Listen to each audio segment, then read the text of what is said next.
Assalamualaikum warahmatullahi wabarakatuh. Saya Afri Jafari Albarki Dan saya Ananur Azizul Aslam.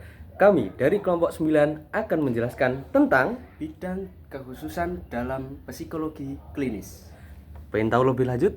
Tonton saja. Cekidot.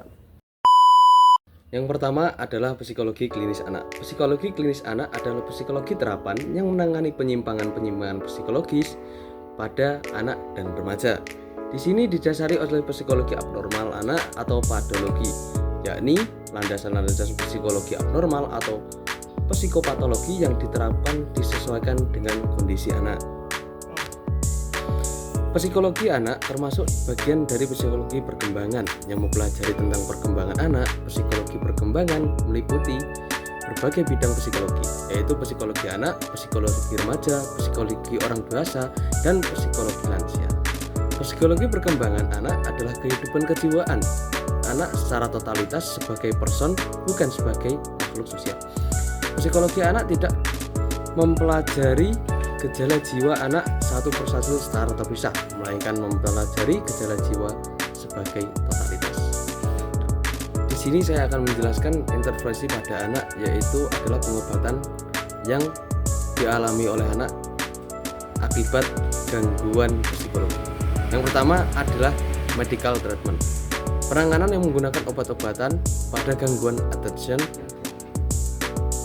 ADH atau penanganan bisa dilakukan melalui jalan medis dengan obat dan benzidren yang berfungsi untuk membuat anak lebih berkonsentrasi. Yang kedua adalah bisa mulai dengan terapi perilaku. Melalui metode ABA dilakukan terapi perilaku untuk menghilangkan perilaku yang tidak wajar serta mengembangkan perilaku yang produktif. Yang ketiga adalah parent management training atau PMT. Psikoterapi yang diberikan pada anak gangguan tingkah laku, tujuannya dari pelatihan ini adalah untuk meningkatkan kemampuan orang tua dalam memanajemen perilaku dan meningkatkan kualitas hubungan orang tua anak-anak. Hal ini dirancang untuk melatih orang tua untuk mendorong perilaku yang sesuai untuk mencegah perilaku yang tidak dapat diterima. Yang kedua adalah psikologi klinis dewasa. Psikologi klinis dewasa adalah bidang ilmu yang fokuskan pada diagnosis, perawatan, dan pencegahan gangguan mental pada orang dewasa. Berikut ini adalah beberapa aspek utama dalam psikologi klinis dewasa. Yang pertama adalah pengertian dan kondisi yang ditangani. Pengertian psikologi klinis dewasa berspesialisasi dalam menangani orang dewasa yang mengalami gangguan psikologis tertentu seperti kecemasan, skizofrenia, atau depresi. Kondisi yang ditangani berbagai kondisi yang ditangani oleh psikologi klinis dewasa antara lain yaitu gangguan kecemasan, gangguan suasana hati atau kecanduan, adiksi obat-obatan, gangguan makan, dan masalah kejiwaan yang memicu halusinasi atau psikosis, fobia atau rasa takut yang berlebihan terhadap benda atau situasi tertentu. Selanjutnya ada psikologi kesehatan. Psikologi kesehatan merupakan salah satu dari aspek ilmu psikologi yang bermanfaat dan juga membantu dalam dunia kesehatan. Contohnya seperti seorang dokter yang harus bisa mengendalikan psikis pasiennya demi mencapai kesehatan yang optimal, sehingga ia tidak hanya sebagai orang yang memeriksa dan memberikan resep obat. Ketika pasien sudah mengidap penyakit parah, maka sebagai dokter yang baik, ia harus dapat membangkitkan kembali semangat dan memberikan motivasi kepada pasien supaya memiliki keinginan untuk sembuh dari penyakitnya. Selain itu, dokter juga harus mengetahui kondisi mental pasien yang berkaitan dengan kondisi kesehatannya.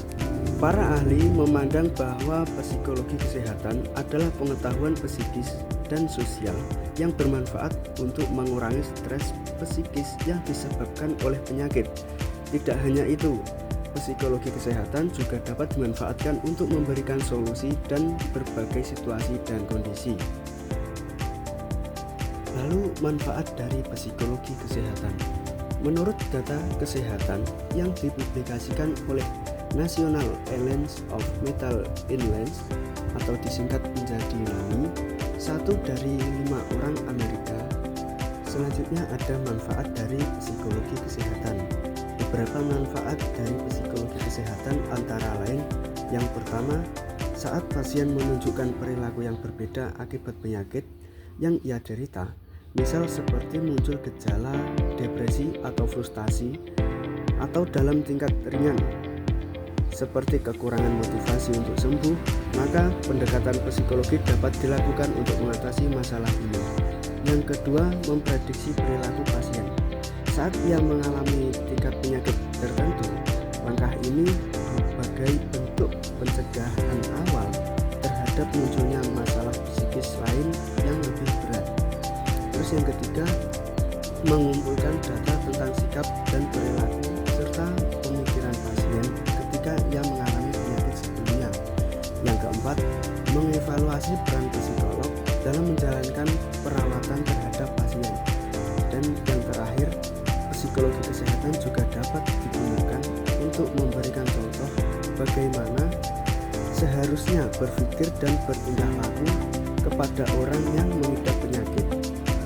Kekhususan psikologi selanjutnya ada di psikologi forensik. Psikologi forensik adalah salah satu bidang psikologi yang berkaitan dengan hukum dan penyelidikan. Asal-usul dari istilah forensik yaitu berasal dari kata Yunani atau forensis yang berarti perselisihan atau debat. Psikologi forensik mencangkup penerapan teori, metode, dan hasil psikologi empiris dalam bidang hukum dan peradilan. Psikologi forensik juga mempelajari dan mengintervensi dalam proses peradilan untuk memberikan data dan pengetahuan yang membantu menyelesaikan kasus. Ini mencangkup aspek kognitif, efektif, dan perilaku yang ditunjukkan oleh seorang dalam proses hukum. Kemudian fungsi dari psikologi forensik. Fungsi dari psikologi forensik yang pertama adalah mengumpulkan data, yang kedua menghadirkan bukti,